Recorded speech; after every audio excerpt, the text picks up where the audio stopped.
As I have. Or if you left your wallet at home and you have to go back after spending an hour in the commute.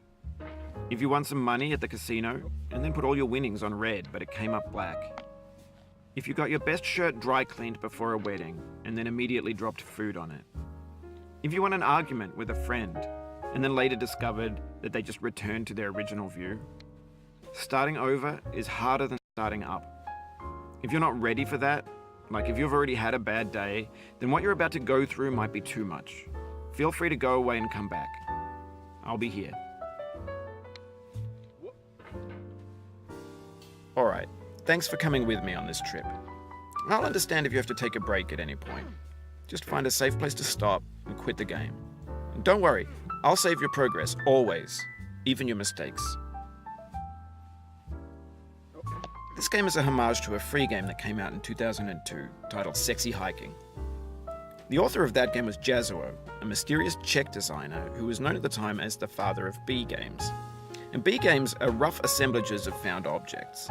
Designers slap them together very quickly and freely, and they're often too rough and unfriendly to gain much of a following. They're built more for the joy of building them than as polished products. In a certain way, Sexy Hiking is the perfect embodiment of a B game. It's built almost entirely out of found and recycled parts, and it's one of the most unusual and unfriendly games of its time. In it, your task is simply to drag yourself up a mountain with a hammer. And that act of climbing, in the digital world or in real life, has certain essential properties that give the game its flavor. No amount of forward progress is guaranteed. Some cliffs are too sheer or too slippery, and the player is constantly, unremittingly in danger of falling and losing everything. Anyway, when you start Sexy Hiking, you're standing next to this dead tree that blocks the way to the entire rest of the game. It might take you an hour to get over that tree, and a lot of people never got past it. You prod and you poke at it, exploring the limits of your reach and your strength, trying to find a way up and over. And there's a sense of truth in that lack of compromise.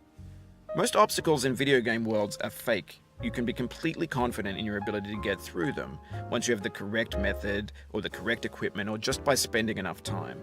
In that sense, every pixelated obstacle in Sexy Hiking is real. The obstacles in Sexy Hiking are unyielding, and that makes the game uniquely frustrating. But I'm not sure Jazuo intended to make a frustrating game. The frustration is just essential to the act of climbing, and it's authentic to the process of building a game about climbing. A funny thing happened to me as I was building this mountain. I'd have an idea for a new obstacle, and I'd build it, test it, and it would usually turn out to be unreasonably hard. But I couldn't bring myself to make it easier. It already felt like my inability to get past the new obstacle was my fault as a player rather than as a builder.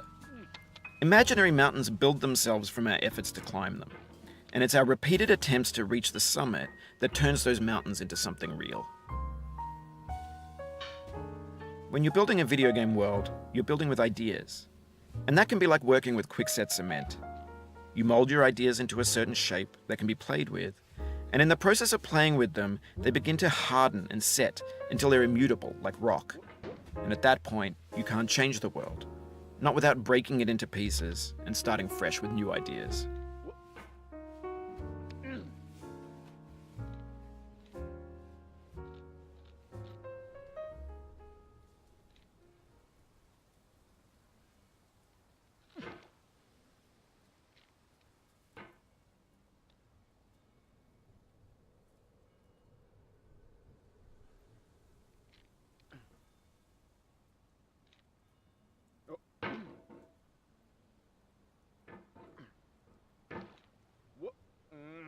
Oh, you just lost a lot of progress.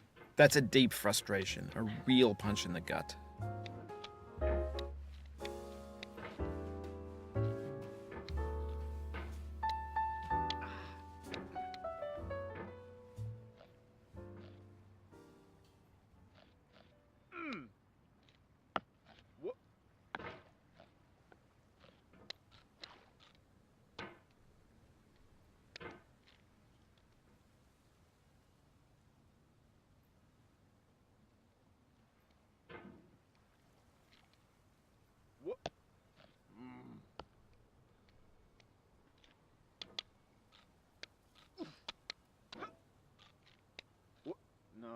Oof, sorry about that.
Oh, it happened again.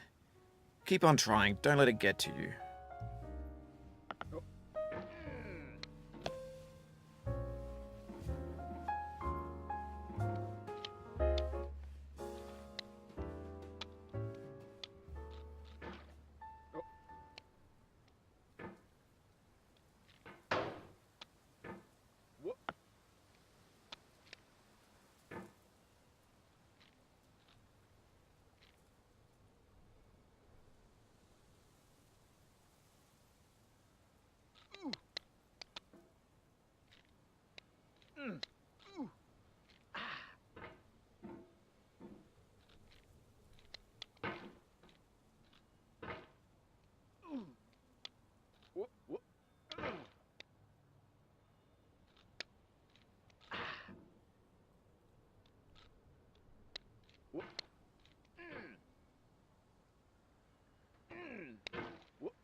You've done this part before. You know it's possible. Just do what you did the first time.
For years now, people have been predicting that games would soon be made out of prefabricated objects, bought in a store and assembled into a world.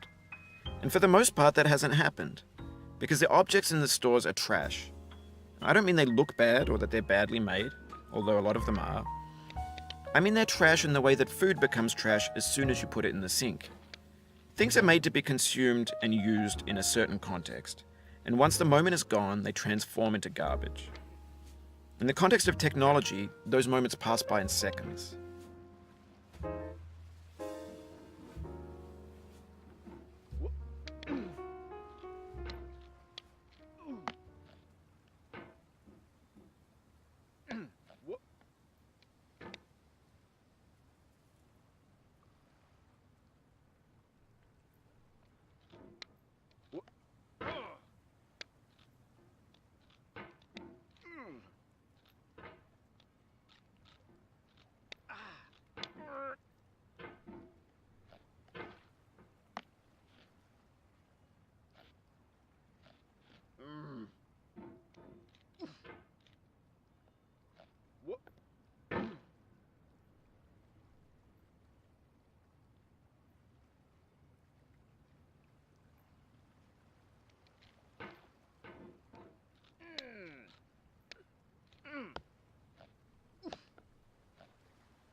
Hang in there. Don't let it get to you. But also, let it get you a little bit.